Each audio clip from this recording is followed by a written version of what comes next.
Hello दोस्तों, मेरे YouTube channel पर आपका स्वागत है। आज की कहानी है माँ का लाडला। दोस्तों, अगर कहानी अच्छी लगेगी तो प्लीज़ चैनल को सब्सक्राइब कर दीजिएगा। रवि अपनी माँ का एकलौता बेटा है। उसके पिता का निधन बचपन में जब वो 5 साल का था तब हो गया था। तब से उसकी माँ ने ही उसकी परवरिश की है। एक ही बेटा है, बड़ा लाड प्यार से माँ ने पाला है। हालांकि आर्थिक परेशानियों का सामना करना पड़ा, लेकिन माँ ने कभी किसी के आगे हाथ फैलाए नहीं। जिन्होंने कभी बहुत ज़रूरत पड़ने पर मदद की, जो भी पैसा दिया उन्हें भी समय के साथ वापस कर दिया। रवि की मौसी ने उनकी मदद की थी, सिर्फ एक वो ही जो उनके यहाँ आती जाती रहती थी, हाल चाल जानती रहती है, फिक्र करती है। माँ खाना बनाने जाती है, कभी इस घर में तो कभी किस घर में।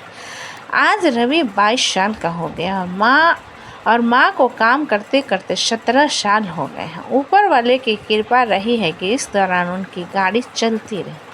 माँ ने रवि के लिए जितना हो सकती थी किया। रवि को डिप्लोमा की पढ़ाई करवा दी। रवि की पढ़ाई पूरी होने किए 1 साल हो गया है, लेकिन अभी तक नौकरी नहीं लगी। माँ को अभी भी आराम नहीं है। अभी वो खाना बना रही है दूसरे के घर। माँ ने कभी रवि पर दबाव नहीं डाला, ना ही कभी किसी विषय पर उससे बात की। एक दिन रवि जब शाम को अपने घर में आया तो माँ नहीं थी। उसने थोड़ा इंतज़ार किया, तब तक भी माँ नहीं आई तो वो सीधा मौसी के घर गया। रवि, मौसी कहाँ है? आपके यहाँ है क्या? माँ कहाँ है? आपके यहाँ है क्या मौसी? हाँ, वो गांव में हमारे एक दूर के भाई का निधन हो गया है, वहीं गई है। मैं भी वहीं जा रही हूँ। तू कुछ दिन अपना ख्याल रखना। रवि, माँ को कितनी बार बोला था कि एक फ़ोन ले ले, लेकिन हर बार यही कहती है कि चलाना नहीं आता। रवि कुछ मिनट बाद रुक कर फिर कहता है, रवि, मौसी कुछ खाने का है तो दे दो, बड़ी भूख लगी है। माँ कुछ बना कर नहीं गए। मौसी, अरे बेटा, मेरे यहाँ भी ख़त्म हो गया है और मुझे अभी रात वाली गाड़ी से निकलना है। तू कुछ बाहर से लेकर खा लेना। इतना कहकर मौसी जल्दी से निकल गई। रवि ने उस दिन बाहर से खाना खा लिया। उसे लगा था कि माँ 1-2 दिन में माँ आ जाएंगे, इसलिए जो मन किया वो खाया और उसके पास जितने थे उसमें से आधे रुपए उसमें से खर्च कर दिए। अगले दिन फिर दिन में ही उसके पास जितने पैसे थे वो सारे खत्म हो गए। उसने घर आकर सभी जगह जहाँ माँ पैसे रखती थी टटोला, डिब्बे में, कबाट में, लेकिन कहीं से कुछ नहीं मिला। पैसे कहीं मिले नहीं। रात होते होते भूख लगने लगी तो उसने कुछ बनाने के लिए डिब्बों में हाथ डाला तो किसी में कुछ भी नहीं था, न चावल, न दाल, ना ही दूसरा सामान। उसने यह पहली बार ही जब राशन के डिब्बे खोले होंगे। कुछ नहीं मिलने पर उसने दोस्त के यहाँ जाकर कुछ खा कर आ गया, लेकिन उसे पता था कि पैसे चाहिए, क्योंकि रोज़ उसे कोई खिला नहीं सकता। उसने मौसी को फ़ोन किया, रवि, मौसी कहाँ हैं आप और माँ कहाँ हैं? ज़रा बात करवा दो। मौसी, मैं अभी ज़रा दूसरे गांव में कुछ काम से गई। बेटा, माँ तो वहीं है, थोड़ा समय लग जाएगा मुझे जाने में। रवि, मौसी आप लोग कब तक आएंगे? 4 दिन हो गए, अभी तक माँ से बात भी नहीं हुई। मौसी, हाँ, बस 1-2 दिन की बात है, आ जाएंगे। रवि के दोस्त भी रवि की तरह थे। उसने बिना पैसे के भी कभी किसी दोस्त के घर खा लिया, कभी किसी के, लेकिन अब करीब 8 दिन हो गए। अब वो कहीं जा नहीं सकता था। रवि ने फिर फ़ोन किया मौसी को। रवि, मौसी आप फ़ोन उठाते नहीं हैं, कहाँ हैं आप लोग? मुझे बताएं, मैं आ जाता। माँ ने भी कभी कुछ बताया नहीं। ऐसा भी कोई रिश्तेदार है किसी गांव में? मौसी, अरे हम लोग आने ही वाले थे, लेकिन अभी यहाँ कोई नहीं है। हम लोग को थोड़ा समय लगेगा, कुछ परेशानी हो गई है। रवि, क्या परेशानी? माँ तो ठीक है ना मौसी?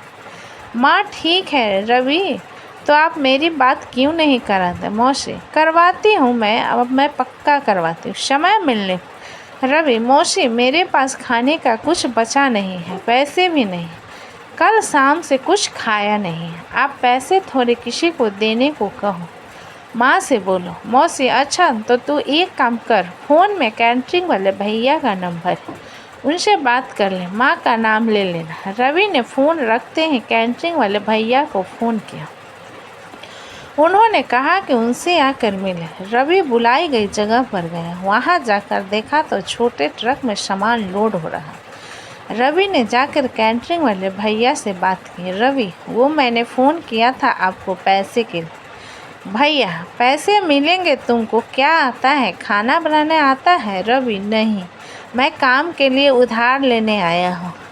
माँ को जानते होंगे आप, वापस लौटा देंगे भैया। अरे उधार नहीं मिलता। अभी जाओ, मुझे काम पर जाना है, जल्दी है। रवि को लगा कि आज भी उसे भूखा सोना पड़े। उसने सोचा काम पर जाता हूँ, वहाँ खाना भी मिलेगा और पैसा भी। रवि, अच्छा है, ठीक है, मैं काम करूँगा। भैया, ठीक है, एक दिन का 350 दूंगा। तुम्हें खाना बनाना आता नहीं, या बर्तन लोड करो और वहाँ धोने और इनको बराबर लाने का काम तुम्हारा। ठीक है, समझ गए। एक भी कम हुआ तो पैसे नहीं मिलेंगे, जो गुम हुआ वो देना पड़ेगा। रवि ने हाँ किया और सामान गाड़ी में लोड करने लगा। शादी की जगह पहुंचकर उसने सारे बड़े छोटे बर्तन मांजे। अभी खाना तैयार नहीं हुआ था। वो भूखा था लेकिन काम करता रहा। वहाँ उसने काम करते सभी लोगों को देखा, महिलाओं को देखा। उसे लगा कि वो अकेला नहीं है। जैसे उन्हें देखकर उसने कुछ सीखा। शाम हो गई, खाना तैयार होते होते। उसके बाद भी खाना पहले मेहमानों को खाने को। करीब रात 10 बजे उसने अपने लिए खाना निकाला। थाली भरी देखी तो उसके आंखों से आंसू आ गए। पहला निवाला मुंह में लिया। एक अजीब सी शांति उसके अंदर आई, जो भूख की आग थी धीरे धीरे शांत होने लगी। बर्तन लोड करके अपनी जगह सभी वापस आ गए। रवि को 350 मिले। इन पैसों को लेकर वो घर गया। उस रात बिस्तर पर गिरते ही सो गया। पता नहीं चला कब आंख लग गई। सुबह उठकर वो तैयार होने लगा। अपने सर्टिफिकेट की फाइल उठाई और घर से निकला। नौकरी की तलाश में। पैसे थे लेकिन अब खर्च करने का मन नहीं कर रहा, क्योंकि उसे पता चल गया था कि कितनी मेहनत से आया है। शाम को जब वो घर पहुंचा तो माँ घर आ गई थी। उसने देखते ही माँ को गले लगाया। माँ भी रोने लगी। कभी इतने दिनों तक दूर जो ना रही थी। माँ, कैसा है? कहाँ गया था? खाना खाया कि नहीं? रवि, ठीक हूँ। तुम्हारे लिए एक खुशखबरी है। मुझे एक छोटी नौकरी मिल गई है। यह सुनकर माँ बहुत खुश हुई। मौसी आई तो माँ ने उसे देखते ही कहा, माँ देख, तूने बेवजह ही नाटक करके इसे परेशान किया। देख, मैं न कहती थी ना, मेरा बेटा सब कर लेगा। देख, काम ढूंढ लिया। रवि सब समझ गया। उसे पता चल गया कि मौसी ने यह सब क्यों किया। उसकी आंखें खोलने के लिए, उसे यह बताने के लिए कि उसकी माँ ने कितनी मेहनत की, उसे पढ़ाया ताकि वो यह सब ना देखे। कभी उसे भूख क्या होती है क्या यह पता भी नहीं चलने दिया। उसने जाकर मौसी के पैर पड़े। मौसी, बस मुझे फिक्र थी, पर अब तेरी आंखों से यह आंसू देकर मुझे संतोष मिला। तेरी माँ जहाँ काम करती थी वो भी छूट गया था। परेशान थी, तुझे बताया नहीं। इतने सालों से कभी पैसे नहीं मांगे, लेकिन मांगने आई तो मुझे लगा कि यह सब करना ज़रूरी है। रवि अब काम करने लगा। धीरे धीरे आगे भी बढ़ रहा है। माँ को उसने काम करने तो बिल्कुल मना कर दिया है। मौसी के छोटे से नाटक से ज़िंदगी की उसे एक बड़ी सीख मिली। आपको यह कहानी कैसी लगी हमें कमेंट करके ज़रूर बताएं। दोस्तों, अगर कहानी अच्छी लगे तो प्लीज़ चैनल को लाइक करें, सब्सक्राइब करें एंड शेयर करें। कहानी अच्छी लगे तो प्लीज़ चैनल को सब्सक्राइब करें, हमें अपना सपोर्ट करें। अपना कीमती समय देने के लिए धन्यवाद।